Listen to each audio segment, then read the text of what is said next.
All right. In the past happy Big 12, don't chuckle, but Kansas might have something good going between quarterback and wide receiver with a lot of really good young players who've gotten their feet wet in 2015 who may be even better coming up this fall. We bring in David Potter from Rock Chalk Talk to help us out at the wide receiver spot. So, David, I think you got some good things going here. Trey Parmalee, leading receiver in 2015, 41 receptions, 3 touchdowns. He's gone.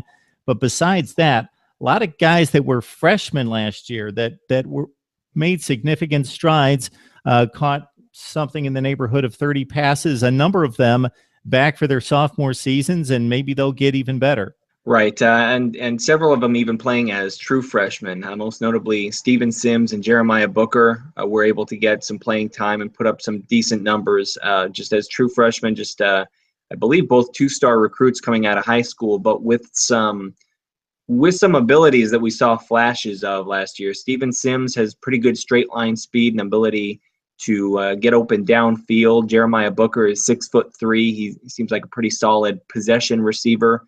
So you hope with them playing in a conference like the Big 12 as true freshmen last year, that experience will only help them and help them become even stronger receivers this year as sophomores. You've also got Tyler Patrick, who's thrown into the mix as a redshirt freshman. He's more of a possession receiver, a guy who's not going to break a lot of big plays, but was pretty sure-handed last year and seems like a pretty reliable target, a little closer to the line of scrimmage. And then Bobby Hartzog is someone the coaches are high on, really good speed and athleticism.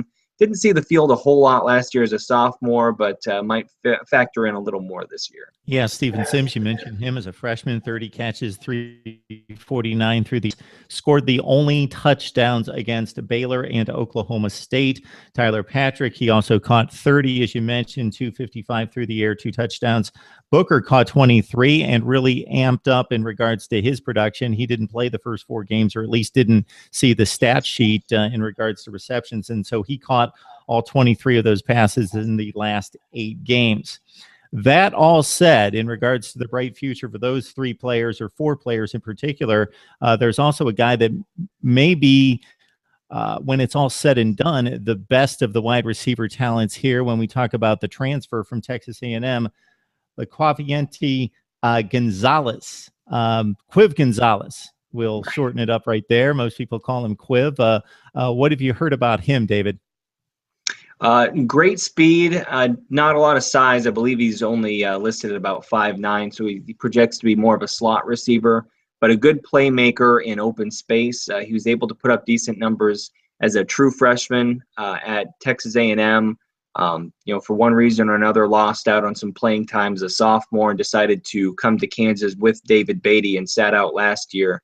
But he's shown that he was able to put up some numbers here and there in the SEC as a freshman. So you would think that he's going to be able to have at least some success in this offense, this pass-oriented offense at Kansas, as long as the quarterbacks can get him the ball. He's shown great speed. The coaches have talked about maybe getting him involved in the return game. So it gives Kansas a proven playmaker on the field that defenses might actually have to, really pay attention to, zero in on, which might open up some opportunities for other players, both at receiver and maybe in the running game. So he could really be a key to opening things up for this Kansas offense.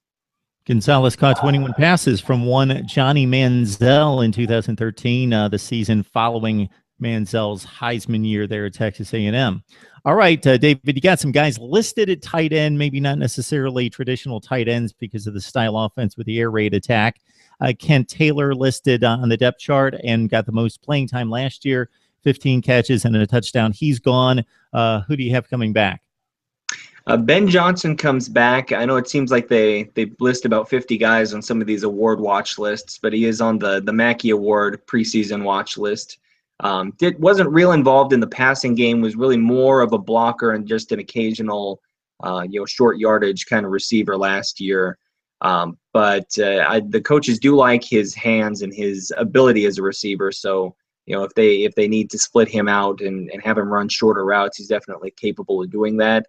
There's also a redshirt freshman, Jay Sternberger, who the coaches are really high on. He is more of a true air raid style tight end, in that he's more of a receiver than a blocker, a little faster, and I think we'll see him on the field definitely this year, with Kent Taylor departing the program a year early. Ben Johnson will probably get most of the playing time there, but I think Sternberger will come in and probably get some catches, and we'll see what he's able to do in his first year. But I can see Johnson stepping up and not putting up a huge year as a receiver, but at least getting some more numbers there, and maybe being just a move the chains kind of possession receiver at tight end. Yeah, no slight on Johnson. I'm sure he's a solid talent, but if he wins the Mackey Award, David, we'll have you come on. We'll do a special just on Ben Johnson winning the John Mackey Award, because that will be a story. Right. Good stuff. David Potter from Rock Chalk Talk helping us out on the wide receiver position, with a lot of potential here, in incoming transfer in Quiv Gonzalez, who could make an impact as well. Talking Kansas wide receivers. Thanks a lot, David. Thank you.